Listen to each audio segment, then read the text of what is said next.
Hello students.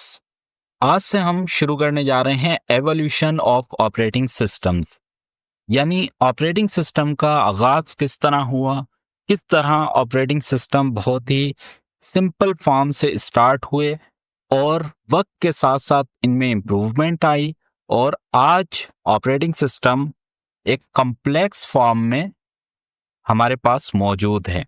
तो आइए start करते हैं लेसन नंबर 2 और इस लेसन में हम डिस्कस करेंगे अर्ली सिस्टम्स, यानी इब्तदाई कंप्यूटर सिस्टम्स। अर्ली सिस्टम्स क्या थे? ये वो सिस्टम थे जो कि 1940s और 1950s के दौरान आए। अब इनकी क्या खुसूसियात थी? No operating system.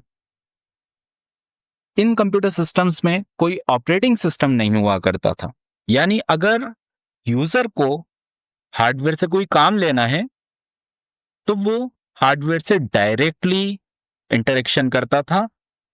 और पिछले चैप्टर में हम पढ़ कर आए हैं कि ऐसा करना बहुत ही मुश्किल काम है, क्योंकि अगर यूजर डायरेक्टली हार्डवेयर को एक्सेस करना चाहता है तो उसे हार्डवेयर की तमाम नॉलेज होना जरूरी है। लेकिन पहले के दौर में यूजर्स डायरेक्टली हार्डवेयर को एक्सेस किया करते थे। Computers were huge and expensive. कंप्यूटर्स बहुत बड़े होते थे और महंगे होते थे। Users had to write machine code manually. Users को मशीन कोड खुद से लिखना पड़ता था। अब ये मशीन कोड क्या है? आपने जरूर पढ़ा होगा कि कंप्यूटर हर बात 0-1 की सूरत में समझता है, जिसे हम बाइनरी लैंग्वेज भी कहते हैं। अब अगर हम 0-1 का इस्तेमाल करके कंप्यूटर को कोई इंस्ट्रक्शन देते हैं तो यही है मशीन कोड। तो यूजर्स पहले के दौर में क्योंकि हार्डवेयर को डायरेक्टली एक्सेस करते थे और हार्डवेयर की लैंग्वेज है, कंप्यूटर की लैंग्वेज है 0-1, तो यूजर्स को हर इंस्ट्रक्शन 0-1 की सूरत में देना होती थी। प्रोग्राम्स वर एंटर्ड यूजिंग पंच कार्ड और स्विचेस। अब ऑपरेटिंग सिस्टम्स तो थे नहीं।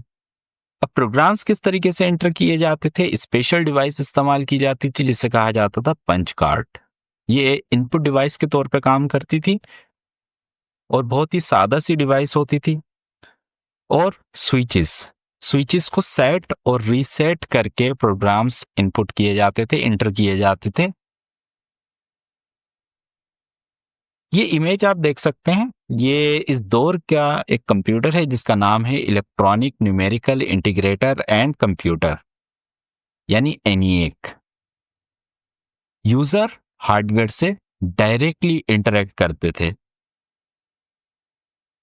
अब इन कंप्यूटर्स का एडवांटेज क्या था? Direct hardware control.